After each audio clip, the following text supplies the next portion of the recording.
কবরে গুলি কেন বাহিরে সিসি হাসিনা লজ্জায় বাঁচি না সিসি হাসিনা লজ্জায় বাঁচি না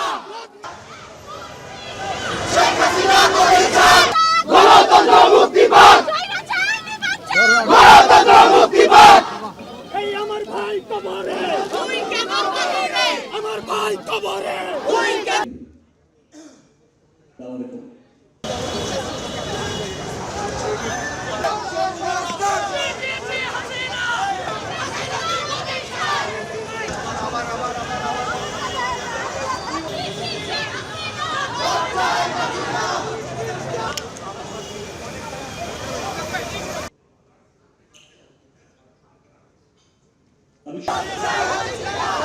কথা বলেছেন তাদেরকেও আসলে অনেক ধরনের হামলার মুখোমুখি হতে হয়েছে।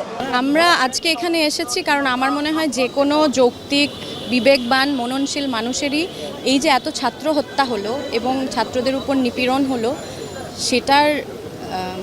সেটা মেনে নেওয়াটা খুব কঠিন। আমার মনে হয় যে কোনো মানুষের জন্য এটা মেনে নেওয়াটা কঠিন। এটা যেন সুষ্ঠু বিচার হয় সেইটুকু প্রতিবাদ সেইটুকু চাওয়া তো আমরা চাইতে পারি। প্রচার করেন, আরও অনেক বেশি করে জানান দেন এবং অবশ্যই সোশ্যাল মিডিয়াতে আপনারা পোস্ট করার সময় হ্যাশট্যাগুলো ব্যবহার করবেন। এটা খুব বেশি দরকার, যাতে আন্তর্জাতিক মিডিয়া আছে, আন্তর্জাতিক যারা যোগাযোগের মানুষজন আছে, তারা যাতে আরও বেশি করে জিনিসটা দেখতে পায়। কারণ এটা কথা বলার এখনই আসলে প্রপার সময়। আমরা একটা গণতান্ত্রিক দেশ, গণতন্ত্র আমাদের অধিকার, for the people, by the people, of the people. পিপলের এখানে কোনো পাওয়ার নাই। আমরা আমাদের অধিকার সম্পর্কে জানতে চাই, আমরা আমাদের অধিকার সম্পর্কে আরও সচেতন হতে চাই এবং সচেতন আমরা হচ্ছি দেখে আমরা কথা বলছি।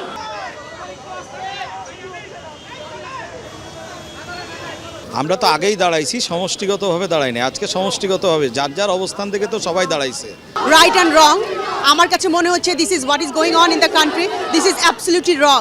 সো রঙের এগেনস্টে দাঁড়িয়েছি, যাতে আমরা ন্যায্য বিচার পাই। ছোটো ছোটো বাচ্চারা, স্কুল কলেজের স্টুডেন্টরা, ইউনিভার্সিটি স্টুডেন্টরা যেভাবে আমাদের জন্য, দেশের জন্য একটা পার্টিকুলার রিজনের জন্য, অধিকার আদায়ের জন্য তারা দাঁড়িয়েছিল, বাট সে অধিকার তো পায়নি, তাদের জীবন দিতে হয়েছে। তো তাদের এগেনস্টে, তাদের ন্যায়, তাদের জীবনের জন্য কি আমরা বিচার চেতে পারি না? সেটার জন্যই দাঁড়ানো।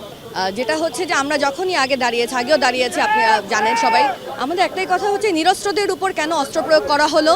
তাদের দাবি এমন কি ছিল যেটা অস্ত্র দিয়ে তাদেরকে প্রতিহত করতে হবে?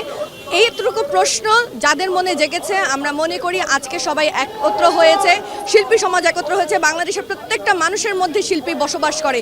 এখানে আমরা মনে করি না কোনো কমিউনিটি দাঁড়িয়ে আছে, এখানে এমন সব মানুষরা দাঁড়িয়ে আছে যারা শিল্প, সাহিত্য এবং সংস্কৃতিকে বুকে লালন করে এবং তাদের একটাই প্রশ্ন, নিরস্ত্র মানুষকে কেন অস্ত্রের মুখে প্রতিহত করার চেষ্টা করা হয়েছে এবং অস্ত্রের মুখে প্রতিহত করা হয়েছে। অসংখ্য লাশ কেন বাংলাদেশে, স্বাধীন বাংলাদেশের বুকে পড়ছে। তো মানুষ এই হত্যাকাণ্ডের পরেও এখনো ঘরে বসে আছে, যে সমস্ত মানুষ এখনো তাদের বিবেককে জাগ্রত করছে না, আমরা তাদেরকে ঘৃণা করি, যারা এখনো ঘরের করে বসে আছে এই নারকীয় হত্যাকাণ্ড নিয়ে। আমরা বেসিক্যালি ছাত্রদের যে নয় দফা দাবি ছিল সেটার সাথে সংহতি প্রকাশ করে আমরা আজকে এখানে এসেছি। তাছাড়াও আমার মনে হয় যে সরকারের এই গণহত্যা এবং গণগ্রেফতার, সাধারণ মানুষকে যেইভাবে সরকার হ্যারাস করতেছে, এটা বন্ধ হওয়া উচিত এবং এটার সুষ্ঠু বিচার হওয়া উচিত।